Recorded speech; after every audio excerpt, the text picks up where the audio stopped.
এয়া এগৰাকী কন্যা শিশুৰ মাকৰ প্ৰতি থকা আকুলতা মাকৰ পৰা আঁতৰি থকাটো কিমান বেদনাদায়ক সেয়া হয়তো নকলেও বুজিব পাৰি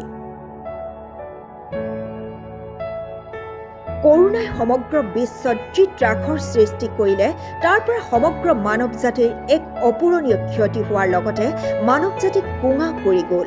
বিশেষকৈ চিকিৎসাৰ লগত জড়িত সকলো ব্যক্তিয়ে নিজৰ নিজৰ কৰ্তব্যৰ খাতিৰত নিজৰ লগতে পৰিয়ালৰ কথা চিন্তা নকৰি কৰ্তব্যত যি নিষ্ঠাবান আৰু সততা দেখুৱালে তেওঁলোকে দিনে ৰাতি একাকাৰ কৰি কৰোনা ৰোগীসকলৰ সেৱাত যি মনোনিৱেশ কৰি নিজৰ ত্যাগ আৰু মহানুভৱতা দেখুৱালে তাৰে আধাৰত নিৰ্মিত হৈছে এখনি চুটি ছবি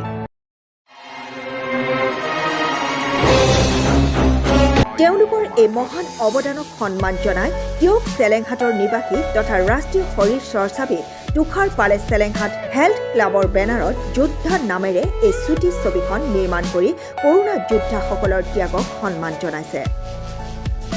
আৰু এই যোদ্ধা ছবিখন সকলোৱে আদৰি ল'ব বুলি আশাবাদী তুষাৰ পাল এই চুটি ছবিখন মই আপোনালোকৰ মাধ্যমেৰে মই সমাজক দেখুৱাব বিচাৰিছোঁ যে তেখেতসকলে কি ত্যাগৰ ফলত কি কষ্টৰ ফলত তেখেতসকলে চিকিৎসা প্ৰদান কৰি আহিছে আৰু তেখেতসকলক সন্মান দিয়াৰ অৰ্থে মই চুটি ছবিখন নিৰ্মাণ কৰি উলিয়াইছোঁ টিয়কৰ পৰা ৰাজা শইকীয়াৰ ৰিপৰ্ট শংকৰজ্যোতি নিউজ